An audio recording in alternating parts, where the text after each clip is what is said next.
Hi everybody, welcome to my craft room.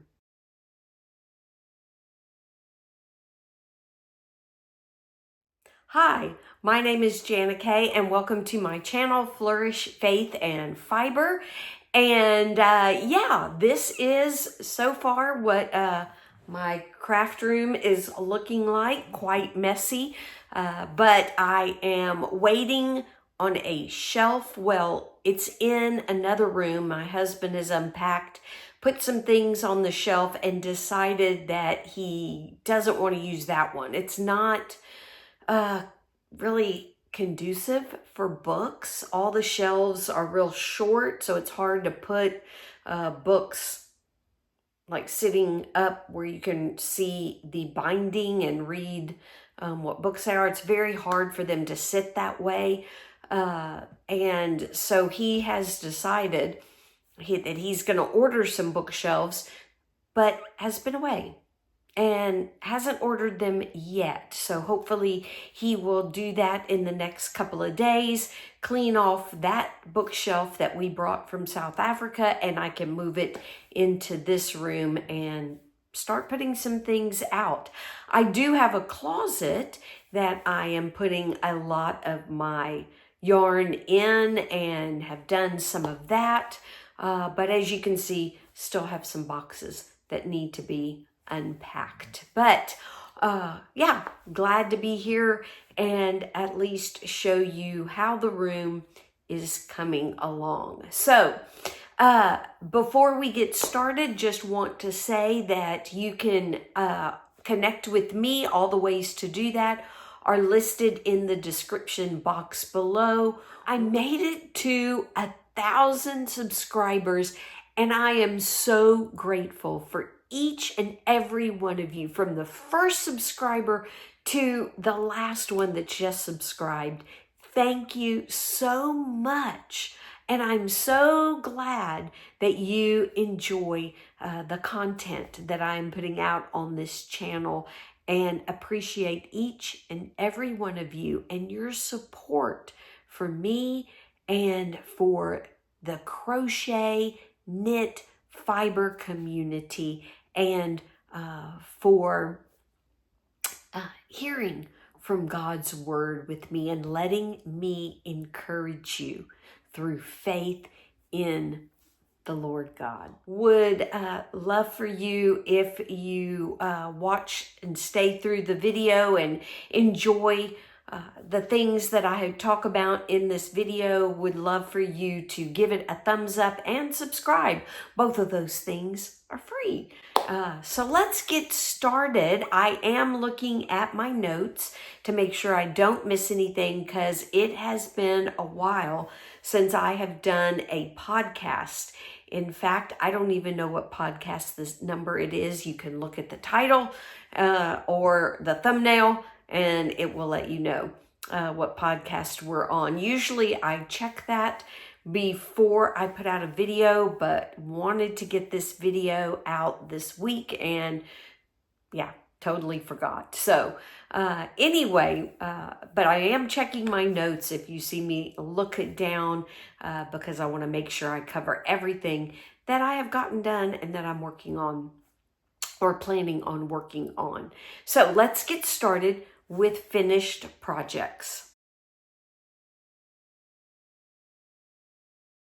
All right, I have a couple of finished projects that I did while I was in North Carolina, and met with my best friend from North Carolina, met with her daughter. So recently my best friend passed away, but I was able to get together twice with her daughter, and it was so wonderful. So a couple of the projects that I made, I did give to her to share with her two daughters. And the first one was connected to the hashtag hooking up with books that Cassandra at Craftably Ever After and Caroline at Caroline for the Love of Crochet have been doing for the past 2 years. And I joined in this year. And so the book that we finished reading and doing the project for ended September 15th. And the project I did was this really cute bird. One of the characters in the book, his name is Frederick.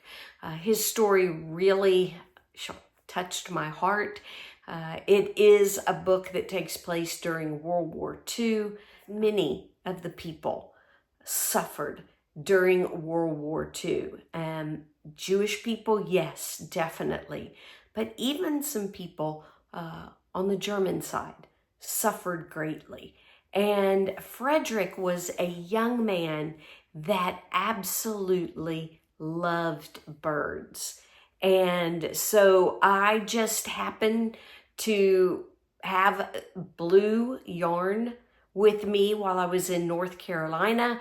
And so I made a blue bird, not for any particular reason, other than that's the yarn I had, and I wanted to make a bird because he loved all kinds of birds. You'll notice his eyes do look a little funny, and that is because, well, my safety eyes, which I have found in a box that I unpacked this week, were not with me. I hadn't unpacked them, and so I embroidered them, and I embroidered them with the yarn that I have been using for the sock I have been working on. And that's why they're that funny green color. Birds mostly, I think, have black, little beady black eyes.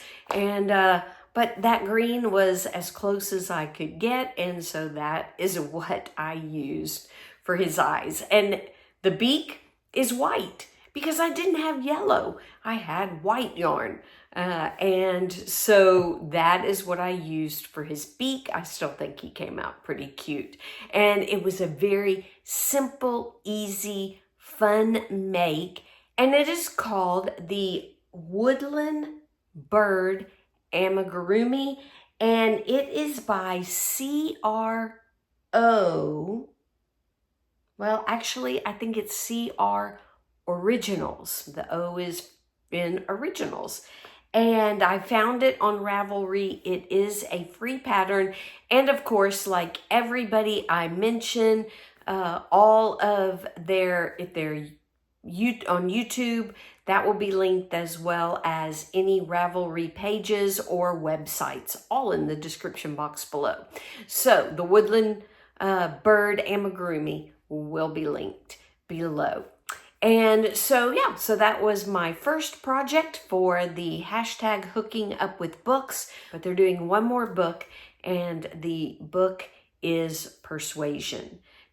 Jane Austen is probably my favorite author, and Persuasion is my favorite book of hers. And so I'm excited about doing a project for that. The nice thing is I know the story.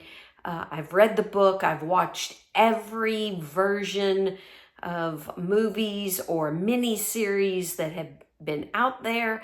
And so I can get started on a project right away for that. So the second project that I worked on was a donut, and you'll see some familiar colors when I put the picture up here. Yes, I used blue and white again. As I said, that's pretty much, other than my socks and the bougie crochet wearable, the Summer Breeze raglan that I've been working on, that's what I brought to work on. And so I made a donut out of the blue and white yarn again. It is a free crochet pattern that is a tutorial on YouTube, and I will link that down below. And I can't remember off the top of my head, and I didn't put it in my notes.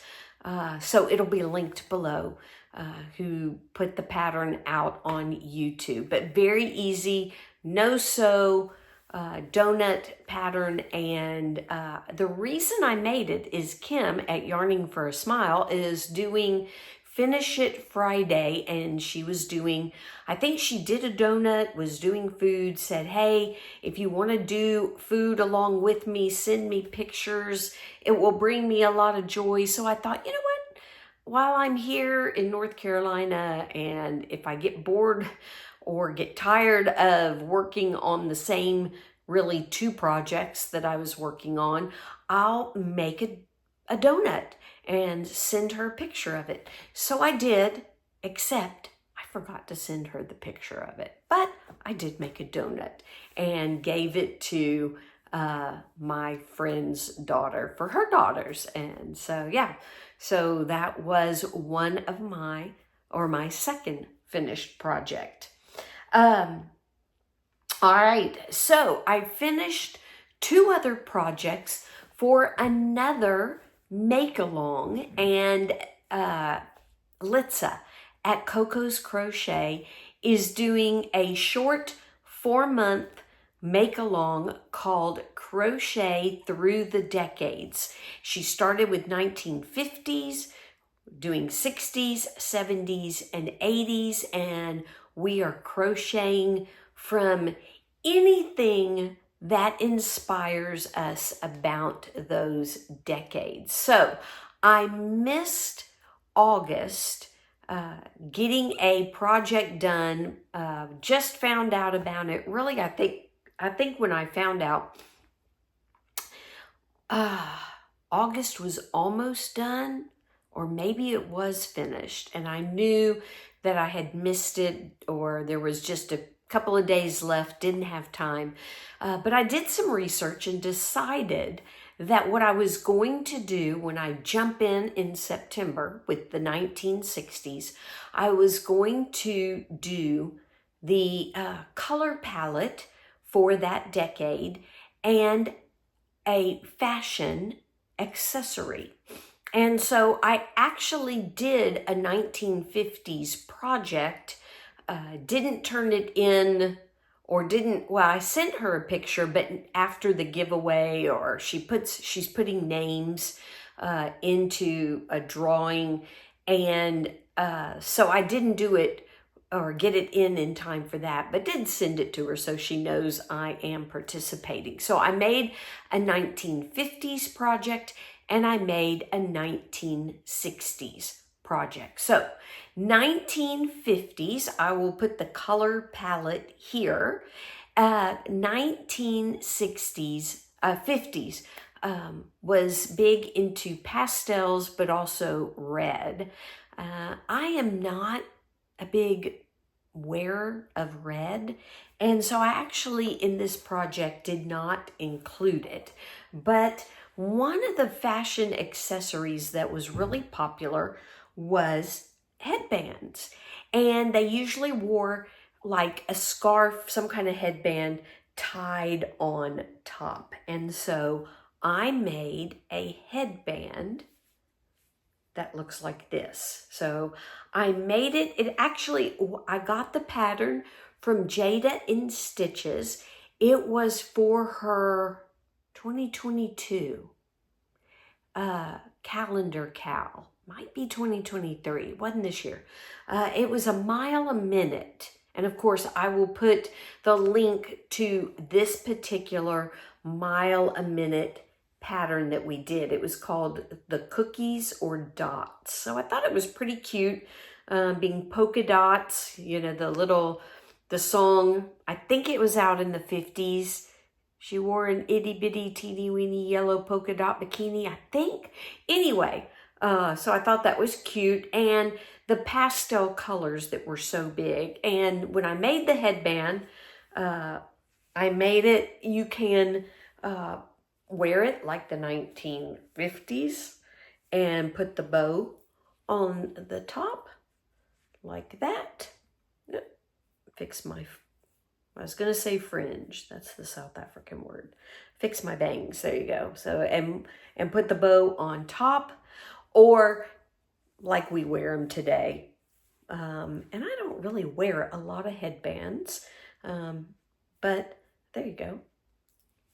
You can put it this way and put the tie in the bottom, at the back. So yeah, I know Heather from Strings and Thread. She's been making quite a few headbands lately, and she puts like a ponytail holder at the ends, which is such a clever idea. But because I was making this as a 1950s project, I decided to crochet just all I did was from each end, as I was going around with the border, I did a chain and then single crochet back. And then when I got around to the other side with the border, I did a chain and crocheted or single crocheted back to make the, I'm trying to turn it right side out. There you go. To make the tie. So that is my 1950s project. My 1960s project. So I'll put the color palette here.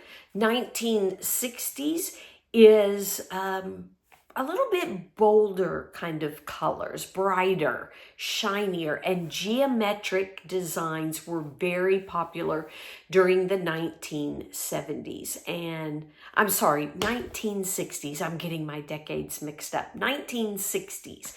And I made, the accessory I made was a bag. And I made a granny square bag to incorporate the colors and the geometric design. So I probably could have used a little bit brighter pink for that, but I didn't. I used the same pink that was in the headband. It just is what I had at the time on hand. And so that is what I chose to do. Now I saw the pattern, I saw a picture. I just Googled granny square bags, and they had several that had the squares going across, and then they had this one, and I chose that design. And yeah, you make 3 granny squares, and then I single crocheted them together so that it would create a little more of a geometric design to it. And another way to add that really pretty lime green in. All the yarn that I used was Yarn Bee, I guess it is. It's Hobby Lobby's I Love This Cotton. And the handle, I did follow a YouTube tutorial by Njenie, I think that's how you say it, Handmade. She has some amazing projects on her channel, but this is her handle design that she came up with. I loved it. And you just put it through the hole, or I just put it through the hole of the granny square, and then folded it over and stitched it together right there to make the handle. And so that is, for Crochet Through the Decades, my 1960s entry. And yeah, really fun, super simple, super easy. And the nice thing is, you want a bigger bag, you make your granny squares bigger. And you can line it. I haven't lined it. I don't know that I'm gonna line this one. I may change my mind, but for now it is unlined, but a super fun, super cute project. So I think, let me check, that is all my finished projects. So let's move on to the works I have in progress. All right, so my works in progress are still, I know, my sock. And I guess, like my friend Mary over at Slow Crochet, I guess I should say I'm a slow knitter. And, or maybe it's that I have so many other projects that I work on. And, but I have been working on my sock. I'm not going to show it till I get the one sock done so you can see the final project. I am about, I think, 3/4 of an inch away from getting to the toe decreases. So once I get that done, I will show it as a finished project. And I also have been working on my bougie crochet wearable. And so, yeah, so that is ongoing. And if you haven't seen that series, I will put a link here to my last video. And at the end and down in the description box below, I'll put a link to that playlist so that you can see that. Okay, so we're gonna move on to upcoming plans. And just to, I probably should have said this at the beginning, but it may go long because I found so many things that are whips that have been packed away that I want to show you.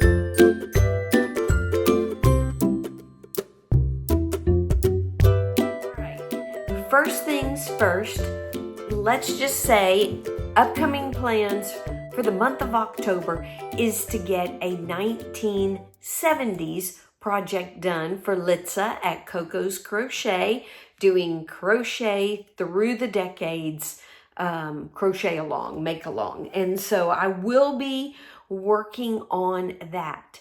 But I have had some unfinished projects tucked away, not only in the crate from South Africa, but also at my parents' house. So one of the things that has been hidden away is 3 bags of squares. So I joined in a Moogly, I guess you'd call it calendar make-along that she does every year, and it is making squares and then putting them together for a blanket. Well, so I thought, what a great thing to do. I'm going to start doing that. And I did. And I'm trying to think why all the squares ended up at my parents' house. Because it was a year-long project, and every 2 weeks, so twice a month, we were making squares, which means I have 24 squares that I need to put together. And I'll show you a few. I'm not opening, as you can see. I've got 3 bags. That one and another one are closed, but I did open one. But they're gorgeous squares. So there's one, and here's another. And as you can see, I still have ends to weave in, but look at that beautiful flower in the middle. That was amazing. Here's another one, just a plain white one. And so let me tell you what I did with the colors as I hold them up for you. I did each month, the 2 squares that I did were according to that month's birth flower. So every month has a birthstone and a birth flower and maybe other things. But I love flowers, so I thought, well, I'll do them the color of for that month, that birth flower that represents that month. And so that's why they're all kind of in random colors. But here's another one. And another one. And I think every single one of them, or at least the last few maybe that I did, still have ends to weave in. This one actually only has one end to weave in, but that's that pattern. So those are some of the squares, why they're in different colors, and I have all 24 to put together. Now, I am not going to take time to figure out which ones were January, February, March. I am just going to lay them out and come up with an order that I think looks fun and exciting and sew them together. The squares are in different sizes, which means I'm going to block. I'm going to try to just steam block them. And then if some are way too small to stretch enough, they're supposed to be 12 by 12. But I know that there is one that I did that is like really big. I may end up leaving that one out. I don't know. But if ones are too small to really stretch, then I'll do maybe a couple of extra rows, crochet that in there. But that is one big find and big project that I need to get done sometime really soon. So the another project that I found is that I started a blanket. As I was learning how to knit, I started a blanket called Squares and Purls, and it is by Linda Simpson. She was Linda Simpson Designs, and now she and her sister do podcasts together, and they're called, I think it's now, it was Disley Sisters, but now I think they changed it to Knit and Crochet something. Anyway, they'll be linked down below, but this is her pattern for the Squares and Purls blanket that I got started while I was in South Africa. And you can tell, it's a long way from being a blanket. So I have a lot of work to do on that. I was using Stylecraft Special DK yarn in the colorway gray. So yeah, in the colorway gray. I thought it would look really good on the bed in our bedroom. And now I've kind of changed a little bit. There's still gray in my bedroom, but so I may use it on the bed if I ever get it done. But that is another project. And then I came across, and I have to dig down in here, I came across my blanket that I am making, and I have showed it before because I've shown it as I finished squares, but I am making a corner-to-corner blanket of 9 different African animals. And it is supposed to be for my first grandchild, which is not in the near future. And so I have plenty of time, and I have gotten 3 squares done, but I also brought back, because I was using a yarn from South Africa called Charity and Pulskein. And so those were the 2 kind of brands, Pulskein and Charity, that I've been using. And I brought enough back so that I can continue to work on that project. Now, I will say that is not, as I said, there's no grandbabies in the near future. And so it's one of those things that I'm a third of the way through. I just work on it because you do have to carry the yarn on bobbins through, and I started with the animals that had the least color changes, and I'm working my way up to the animal like the giraffe and the zebra. Those 2 have a lot of color changes, and so I'm kind of saving them for the end. I think the elephant might also, but anyway, yeah, I am working on that, but that is a one square at a time, slowly getting through that project. But it was really fun to open up the box and find that project. All right, so I got those out of the way.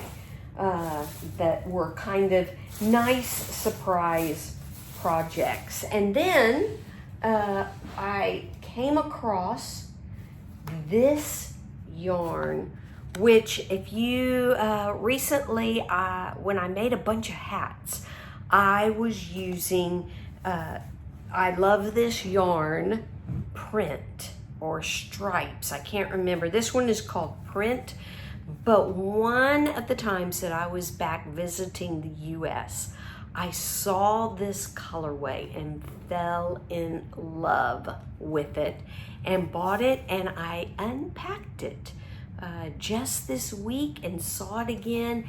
And I am going to make, I have 2 skeins, and I am definitely going to make maybe one of each. One of Mary at Slow Crochet, her corner to corner hat, and Jennifer at Cinnamon Stitches. I think she calls it the Manfas, because Manfa is a YouTube channel, and called it the Manfa hat, and it is so pretty, especially with variegated, both of those patterns with variegated yarn. So I was excited to find this colorway. I am definitely going to make a hat. I might even knit a Ross hat or some kind of hat pattern in this as well.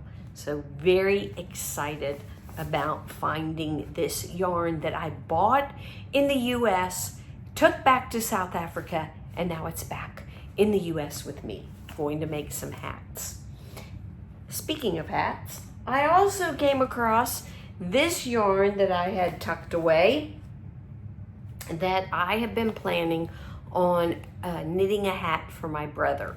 So not sure which colorway. I thought I'd try both, see which one he liked. I love this one because it is tweed. It is Craft Smart value tweed, but it's really soft for a value yarn, and I love the tweed. And this one is soft and sleek, and the colorway on this is called Plum. But I kind of was looking for like an eggplant kind of color. And sorry, the lighting in this room, it's just the overhead lighting for now. I have not found my stand that has a light or on it, and I haven't bought a ring light. I left my ring light, it was actually broken. I left it in South Africa. And so yeah, this colorway is called Purple or Violet. So there you go. So going to be working on some hats. And then, yes, I've been promising to cast on a sweater, and I really am gonna do it because I came across the yarn that I purchased for this sweater. It is Premier Serenity Chunky, and I want to be able to wear a sweater, a knitted sweater, and I don't want it to take as long as the socks have been taking me. I love doing socks, but I really do want to cast this on very, very soon and not get sidetracked. There's another sweater, which I'm going to mention in a minute, that I also am going to make, but it is going to be crochet. All right. I think finally there is one more thing that I am planning, and as I said, that was the 1970s project for Crochet Through the Decades with Litse at Coco's Crochet. So I just want to show you what yarn I am planning on using for my, I'm not telling you what projects they are, but I'll show you what yarn. So 1970s, this is the yarn that I am going to be using. Now, if you notice, I do have a lot of Hobby Lobby yarn. It is the only craft store very near my house in my town, in my or city that I live in. It's hard when you come from a city of 15 million to 55,000 to still call it a city, but okay, in my city, Hobby Lobby is the very nearest one. I love their acrylic yarn. It is super soft, and their 30% off sale makes it super affordable. And so, yeah, so this is, again, the I Love This Yarn print. They have some amazing variegated yarns, and this one is called, I thought it'd be called like camouflage, but it's actually called Cobblestone Ivy. Pretty name for that color. So that is for my 1970s, along with this plain, and it's not white, it is antique white. Just plain old I Love This Yarn. So that is 1970s project. My 1980s project, surprise, neon yarn. That is going to be for my 1980s project. This again is I Love This Yarn neons. And this one is called Dark Neons.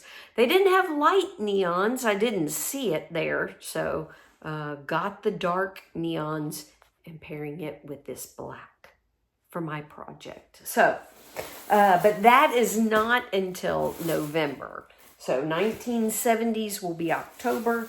The neon will be 1980s, which will be the month of November. So excited about doing those. I'm going to do some projects. Well, one project that I have been really wanting to do for a long time. It is a project that was really popular a few months back while I was still in South Africa. I just never got around to making one. And so I'm going to make one in November, but not letting you know what it is till the big reveal. All right.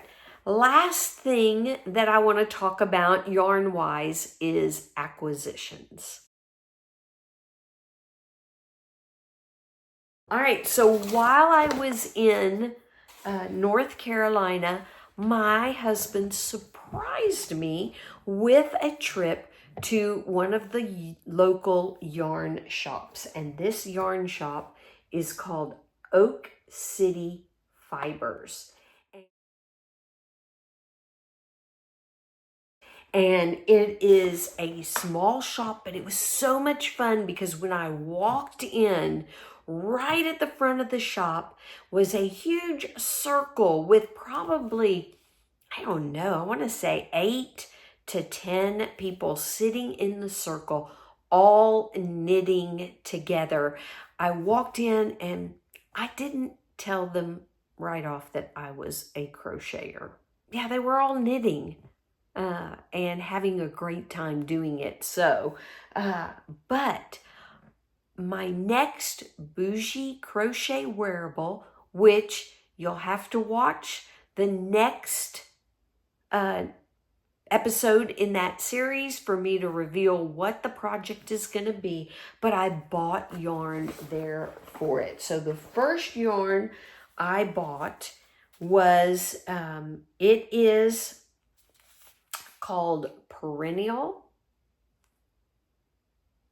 and it is a 60% superwash merino, 25% Surrey alpaca, 15% nylon, and it's 497 yards, 454 meters in 100 grams, and it is by Kelborn Woolens. So there you go, you can see that right there. And this colorway is called, is it on here? Oh, you know what? It's covered up. Oh, no, it's not. Silver. I thought it was covered up by the price tag. And it is called silver. So it is a really big skein. I mean, 497 yards. That's a lot of yardage on here. I'm going to pair it with this. So as I have said before in videos where I show acquisitions, especially from local yarn shops that I go to, whenever I have traveled, this is Queen City yarn, and it was hand dyed in Charlotte, North Carolina. So you can see the label there. Love their little logo. It is 75% Surrey alpaca and 25% silk. Now, I've said before, I have a hard time wearing wool. This one is 65% superwash merino, so we'll see, because I am doing a long sleeve sweater.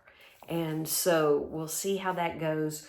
But I am pairing it with alpaca because people say that alpaca doesn't itch like wool does. So we'll see. I'm adding that in, but I'm going to hold them double as I make the project. And because that is what the project calls for. So this is a 50-gram ball, but it is 459 yards. Not quite as many, but very close to the same yardage as what is in here. So that will be the yarn that I will be using for my next bougie crochet wearable project. And so excited that my husband took me to a yarn shop. We always do coffee and yarn wherever we go, and we did some really good coffee. If you're in North Raleigh, check out Jabala Coffee. Great coffee shop. We also visited Sola, Nora, and one other place. And I can't think of what it is. But I'll put all those in the description box as well, just in case you have happened to be in Raleigh. You can go visit those coffee places. So that is it for yarn and all the things I'm getting up to in my lovely craft room. And I thank you for hanging out with me through the yarny part. I'm gonna move into our Discovery Bible Study devotion. All right, I have been going through the Old Testament and working my way through very slowly. This is like my third year. I've made it to the book of Ruth, which I talked about in my last podcast.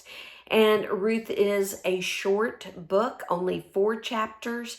And so, I want to share with you what I have learned in the last chapter, chapter 4. I would like to read to you. It's going to be, let me check my notes. It's going to be verses, where'd it go?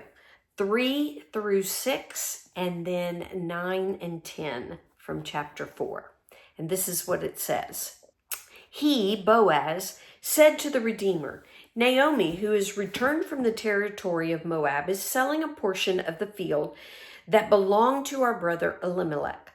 I thought I should inform you. Buy it back in the presence of those seated here and in the presence of the elders of my people.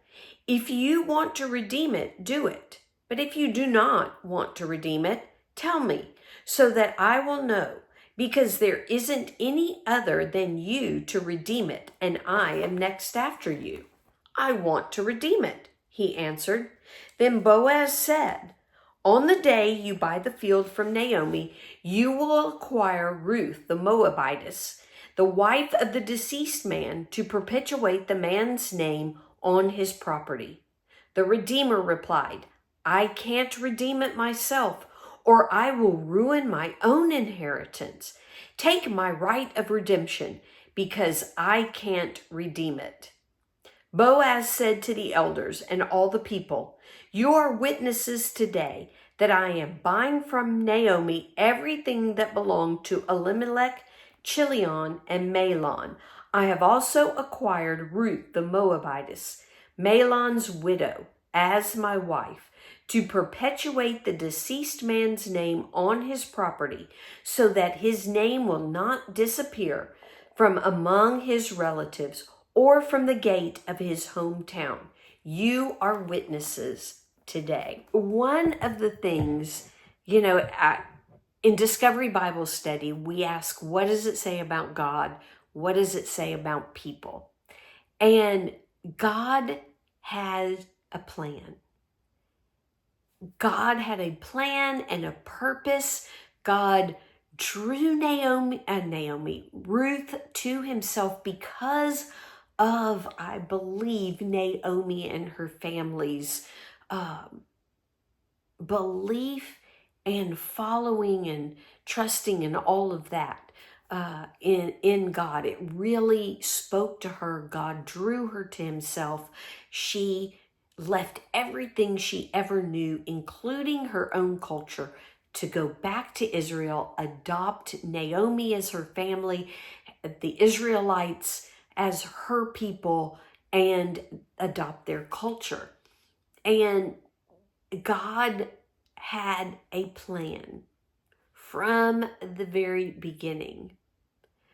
He has a plan for us, and I love that.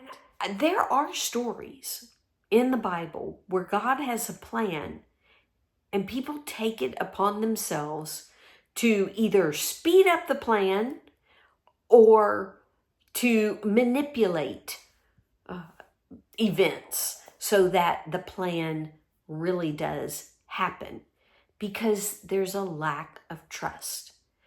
But Boaz trusted God. Boaz, I truly believe, wanted to marry Ruth. When she asked him in chapter 3 to be her and Naomi's redeemer, he really wanted to. He had noticed Ruth. I think he fell in love with her, and he wanted to be her redeemer. But he followed the law. And the law back then, was that the redeemer was the nearest relative. And he knew there was somebody nearer in relation to Naomi and her husband than he was. And being an honorable man of noble character, which it says in chapter 2, verse 1 about him, he goes ahead to that nearest redeemer and offers the redemption, the opportunity to redeem to him. And I think there is that sense of he trusted that whatever God wanted was going to work out. He probably prayed, Lord, I really love this lady.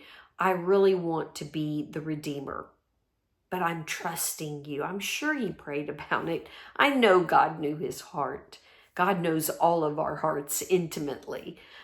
But he trusted God, that God's plan, whatever that is, was best and would work out for the best of everyone involved.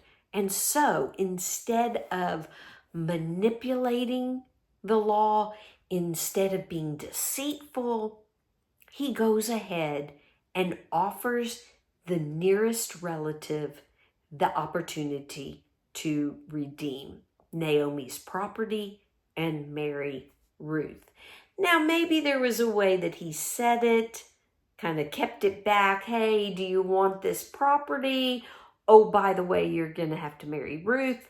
But that was part of the law. of redemption. And so it wouldn't have been a surprise or a deceptive way to put it, because that is how the law worked. And so, but he trusted God, and God knew what he wanted. God knew what was best, and what was best was for Ruth and Boaz to marry. And God's plan was more than they could have ever expected, because Ruth and Boaz became the great grandparents of King David. And I think, maybe they were around to at least see, David was the youngest, but at least see his birth.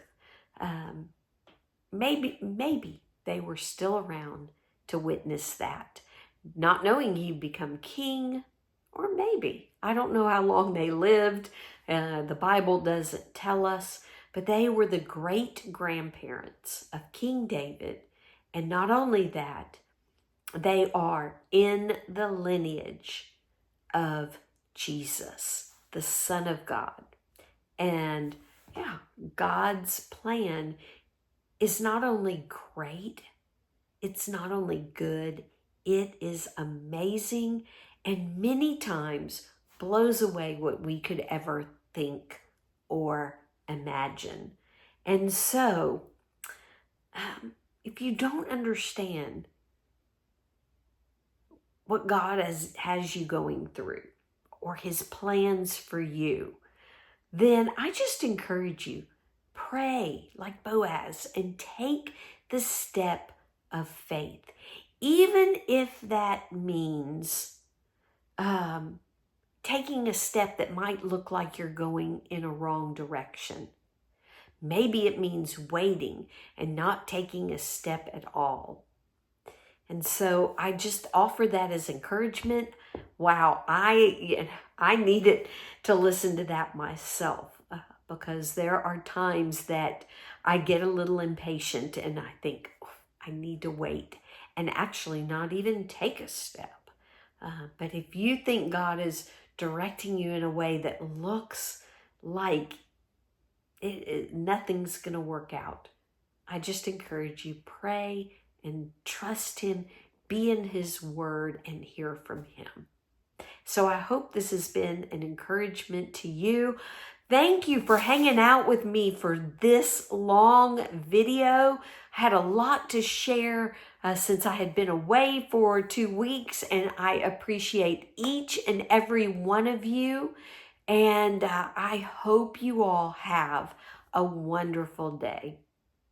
Bye-bye, y'all.